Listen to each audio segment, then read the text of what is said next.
Hi and welcome to another video.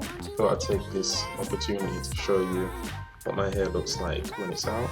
So that's my hair, crazy all over the place. But the real purpose of this video, of course, isn't my hair, but I wanted to share a little story with you. And so this is last night.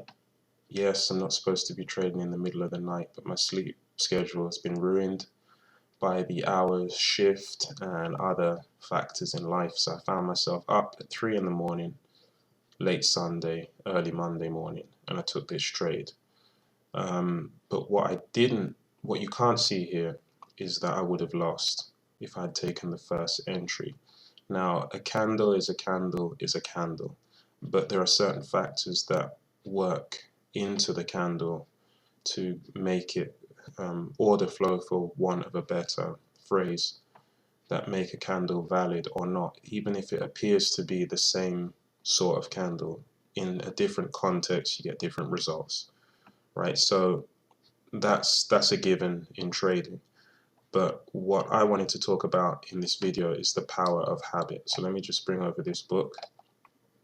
And this is the book I bought a while ago, among many of the books I've purchased on my quest to master trading.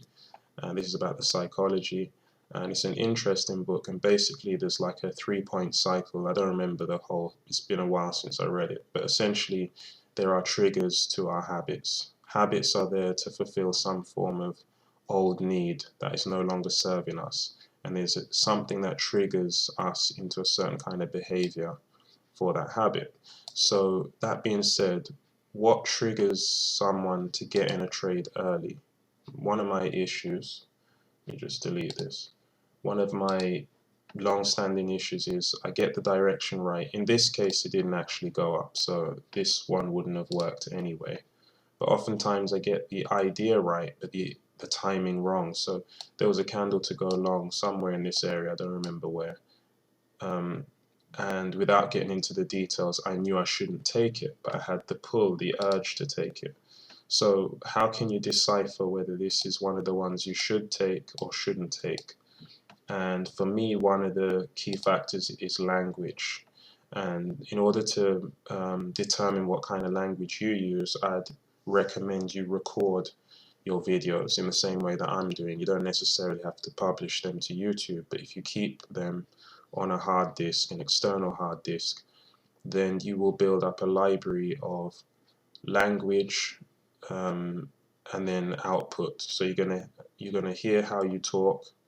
So let's just call that's how you talk, your inner self-talk. Let's call it self-talk, and then you're gonna get that's gonna translate to B, your outcome. And now, of course, when I say outcome, I don't mean the outcome of the trade, because you can't control that. I mean whether you take a trade that you're not supposed to take or not, or how you deal with the trade that you do take. And so it's very important to listen to our self-talk, and oftentimes we just do stuff and we're not even aware we're doing it. And one of the triggers, what we need to do to break the habit of moving into a destructive cycle, is we need to associate that destructive cycle, a la The Power of Habit, the book I just referenced. We need to be able to associate a trigger that occurs just before the cycle takes place. And my trigger is just, the word just. And I encourage you to do writing it down after the fact is not good enough. You're going to have to record yourself in some way, shape, or form using a free software. There's Cam Studio. I've got Camtasia that I'm using to record these videos, which costs about 200 US for a lifetime license. But you could just as easily use whatever you can get your hands on for free. I recommend Cam Studio. And the word just for me is, when I hear myself saying the flow is down for whatever reason, there were some reasons that the flow was down, the candle's likely to fail, I should wait. And then when I hear myself saying, well, I'll just take a shot, or let's just see, the word just is pivotal for me. And whenever I'm using that word, that means it's time for me to step back and do nothing. So that's my word. My question to you is, what's your word? What's your behavior? Do you scratch your eye? Do you start shouting? Do you, because I'm reminded of, you know, we all share videos, and I don't suppose the person watching will mind, but one particular YouTuber who I follow along with and happen to be good cyber friends with, he starts to get heated and shout when trades aren't going in his favor. And that's just one obvious example. It might be a word, it might be a tick, it might be a laugh, a way you move in the chair. What do you do just before you commit a trading sin? And this is, once you can isolate it, that's the first step. And then the next step is recognizing it real time.